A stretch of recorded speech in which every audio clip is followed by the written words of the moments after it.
Welcome to today's focus. ఆ పాట శ్రీనివాసునికి మేల్కొలుపు, అదే పాట వెంకటేశుణ్ణి సేద తీరుస్తుంది.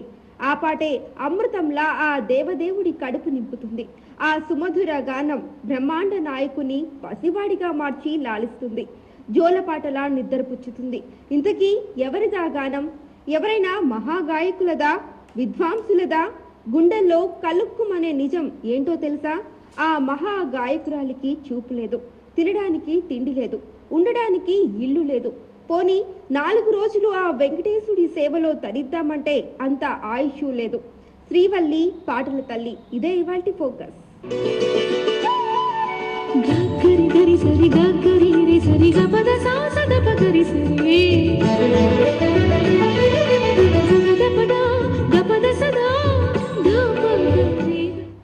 అన్ని మంత్రాల్లోకెల్లా ఇంపైనది నారాయణ మంత్రం.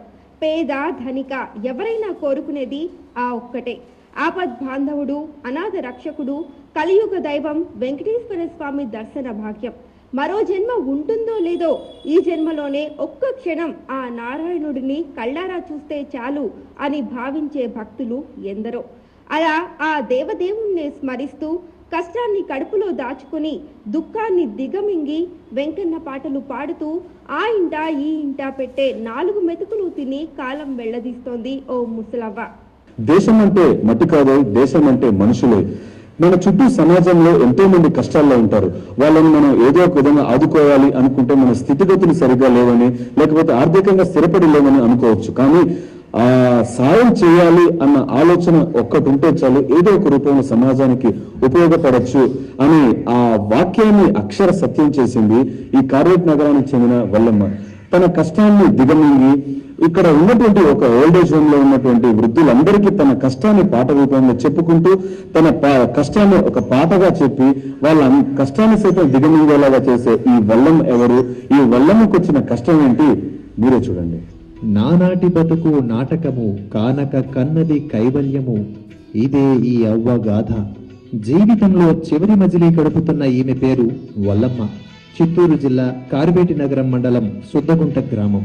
75 ఏళ్ల ఈ వృద్ధురాలని కలియుగ శబరి అనడంలో అతిశయోక్తి లేదు.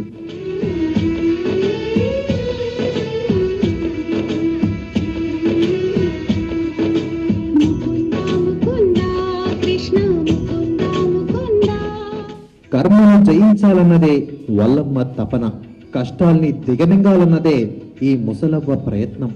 నారాయణుడి నామస్మరణే జీవితం, దేవదేవుడి దర్శన భాగ్యమే అంతిమ కోరిక.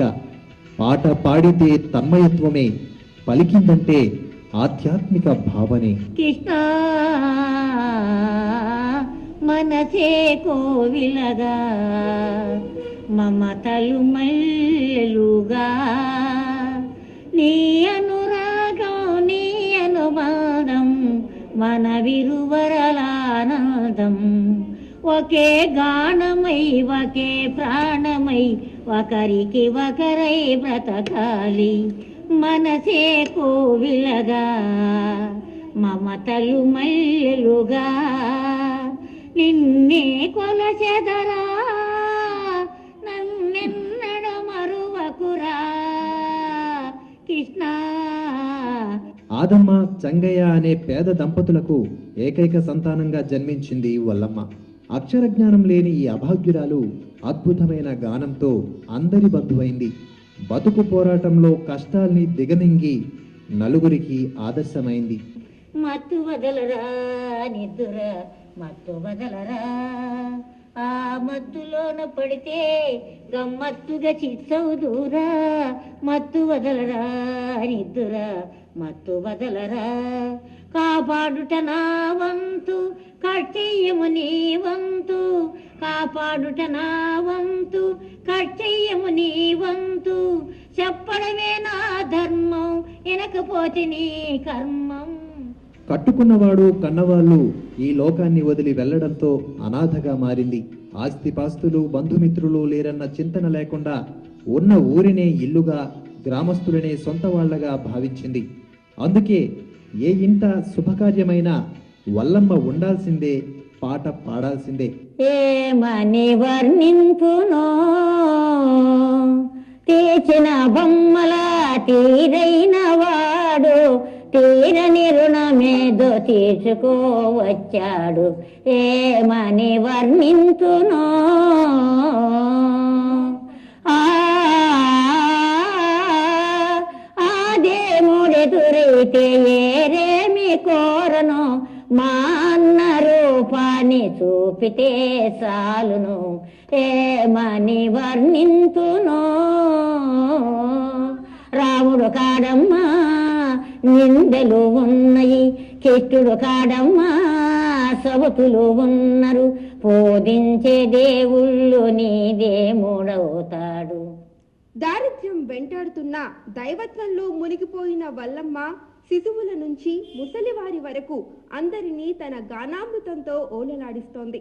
కష్టాలతో జీవిస్తున్న వారికి తన పాటతో కాస్త ఊరటనిస్తోంది. అడుగు వేసిన నారాయణ అడుగు తీసిన నారాయణ అని చెప్పే ఈ వల్లవ చీమకు కూడా అపకారం తలపెట్టదు. అలాంటిది ఈ వల్లమ్మ జీవితంలో జరిగిన ఒక ఘటన తన జీవితాన్ని అంధకారం చేసేసింది.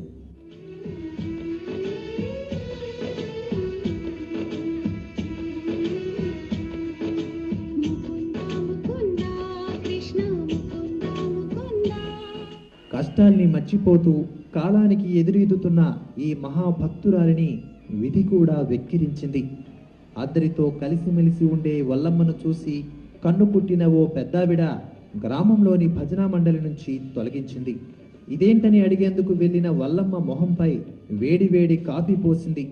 దీంతో ఈ పాటల తల్లి జీవితం అంధకార బంధురమైంది. జగదపి రామ రఘుకుల సోమ శరణము నీయవయ్యా రామ కరుణను చూపవయ్యా జగదపి రామ రఘుకుల సోమ శరణము నీయవయ్యా రామ కరుణను చూపవయ్యా కౌశికయాగము కాశితివయ్యా రాతిని నాతిగా చేసితివయ్యా అరువులు విరసి మురిపించు చేతను పరనయమాడిన కళ్యాణ రామ జగదపి రామ రఘుకుల సోమ శరణము నీయవయ్యా. వల్లమ్మకు జరిగిన అన్యాయంపై ఎందుకు ఎదురు తిరగలేదని అడిగితే నారాయణుడి రూపం చూడలేకపోతున్నానన్న ఆవేదన తప్ప నాకు ఎవరి మీద కోపం లేదు అని నవ్వుతూ బదిలిస్తోంది. అవ్వా నీకు అసలు కోపం రాదా అంటూ వేసిన ప్రశ్నకు పదాల మధ్యలో కోపాన్ని దాచిపెట్టిన వైనాన్ని తన గొంతు నుంచి వినిపించింది. భజనేస్తా పోతే ఏమని తెలిసినా అదొస్తే నేను రాను అని ఆ డబ్బును పోయి ఏమ్మా నేను వస్తే అని ఆ అమ్మని అడిగినాను. నువ్వు రాకూడదే అని అన్నారు. నువ్వు ఇప్పుడు వచ్చి నా ఇంత మాటలు మాట్లాడుతూ ఉంటే అని తర్వాత మాట్లాడిన తర్వాత ఆ అమ్మ ఏం చేసిందంటే టీ పెట్టుకుని చెంబులేకి ఈ టిప్పుంతా వచ్చి ఏం నేను మాట్లాడింది అని ఇటు పోసేసింది. అయ్యో నా కళ్ళు పూడొస్తుంది అని అంటే సాగు ఇంట్లో పడేనింది ఆ అమ్మ. నాకెందుకు కోపము అంతా వాడదాయే కన కళ్ళతో జగతి చూపించగలడమ్మా అదే మూడెదురైతే ఏరేమి కోరను మా అన్న రూపాన్ని చూపితే చాలు. 7 ఏళ్ళ బిడ్డ చాలించి గోవింద గోవింద గోవింద గోవింద అంటే పోతాం ఏమంతా కూడా. మరి నీకు నువ్వు అంత అన్నిసార్లు పోతే దేవుడిని కష్టాలు ఎందుకు ఇచ్చినారా? నా కష్టాలు మనుషులే చూపించినారే కానీ ఈ కష్టాలు దేవుడే నాకు చూపించలేదు. జీవితం అనే పుస్తకంలో చివరి పేజీకి దగ్గరలో ఉన్న ఈ ముసలవ్వ నిద్ర లేవగానే పాట రూపంలో వెంకటేశ్వర స్వామికి క్షమాపణ చెప్తుంది. ఎందుకంటే ప్రాణాలు తీసుకెళ్లే యమదూతలు ఏ క్షణంలో వస్తారో తెలియదట. వాళ్ళు తనని ఎత్తుకెళ్లే సమయంలో ఎక్కడ నారాయణ అన్న నామం మరిచిపోతానేమోనని తనను క్షమించమని ఆ పాట తాత్పర్యం. నువ్వు నిద్ర లేసిన స్వామి క్షమాపణ చెప్తావు? అవును. ఎందుకు? అవును, నారాయణ మూర్తికి ఇదే ఈ కూలి నీదే, నాది కాదు, ఇది నీది, ఇతరమైన వాళ్ళది కాదు. నా ఊపిరి ఆగిపోయేటప్పుడు యమదూతులు ఆ పాట ఒక్కసారి పాడు. ఆ పాట ఎందుకు పాడుతావు అది కూడా చెప్పు. నారాయణ నారాయణ గోవింద నారాయణ ఈ జన్మమిక ఎందుకు నారాయణ కావవే నారాయణ ఏగులేసిన పొద్దు నీ నామం ఏ మారనే గాని మరణకాలమునందు నిన్ను మరతును ఏమో నారాయణ. ఏపునా యమదూతలొచ్చి నన్ను ఏపునా పిలువ సాగగా అప్పుడు నీ నామము నేను మరతును ఏమో నారాయణ. ఏ జన్మ ఇక దుర్భమురా నారాయణ, సాజన్మ ఇక లేదురా, సాజన్మ ఇక లేదురా నారాయణ, సద్గురు నారాయణ. నారాయణ గోవింద. నా అన్నవారు లేరు, కానీ అందర్నీ తన వారిని చేసుకుంది వల్లమ్మ. తన పాటలతో ఎందరో వృద్ధుల కష్టాలను తీర్చుతుంది, వారికి దేవతలా మారింది. దారిన పోయేవారు వల్లమ్మను కార్వేటి నగరంలో దిగబెడితే చాలు, వేణుగోపాల స్వామి ఆలయం ముందు కూర్చొని తన స్వరాన్ని సరిచేసుకుంటుంది. ఆపకుండా భక్తి పాటలు పాడుతుంది. వెంకటేశ్వరుడు అంటే పిలిచితే పలికే, పిలిచితే పలికే సామిరా, నవ్వులు విరబూసే దేముడు.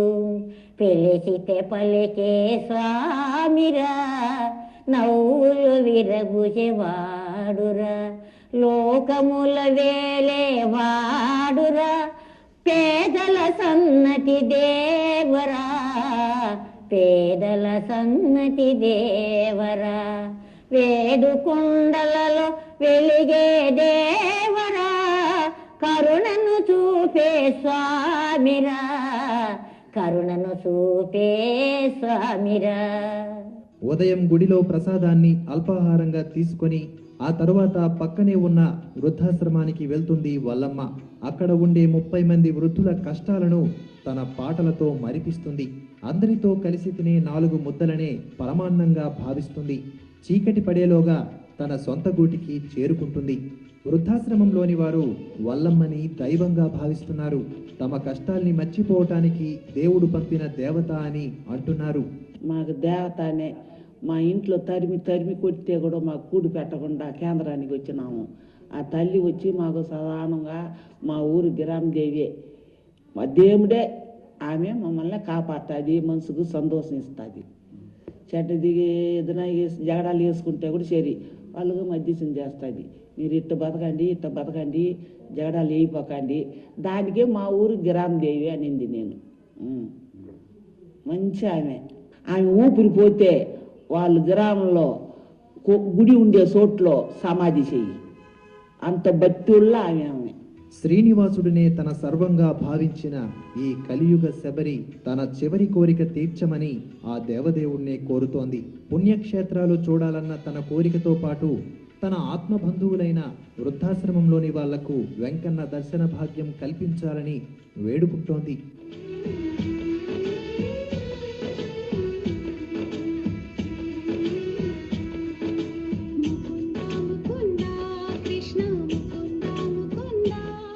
తేనెలొలికి తెలుగు పాటని 10 మందికి పంచుతున్న ఈ వల్లమ్మ సాక్షాత్తు సరస్వతి స్వరూపమని, మరికొందరైతే తమ గ్రామ దేవత అని అనుకున్న అందరూ కోరుకునేది మాత్రం ఒకటే, వల్లమ్మ నిండు నూరేళ్లు ఆయురారోగ్యాలతో చల్లగా వర్ధిల్లాలని. మనం కూడా వల్లమ్మ కోరిక తీరాలని, ఆమె ఆశించినటువంటి వెంకటేశ్వర స్వామి దర్శన భాగ్యం కలగాలని కోరుకుందాం. కెమెరామెన్ రాజేష్తో గిరి, భారత్ టుడే న్యూస్, కార్వేటి నగరం, చిత్తూరు జిల్లా, సుద్దగుంట గ్రామం. తన పాటలతో పలువురికి ఆదర్శంగా నిలుస్తున్న వల్లమ్మ కోరిక తీరాలని భారత్ టుడే కోరుకుంటోంది. ఇదే ఇవాల్టి టుడేస్ ఫోకస్. మరో అంశంతో మళ్ళీ కలుద్దాం. చూస్తూనే ఉండండి భారత్ టుడే, భారతీయుల హృదయ స్పందన.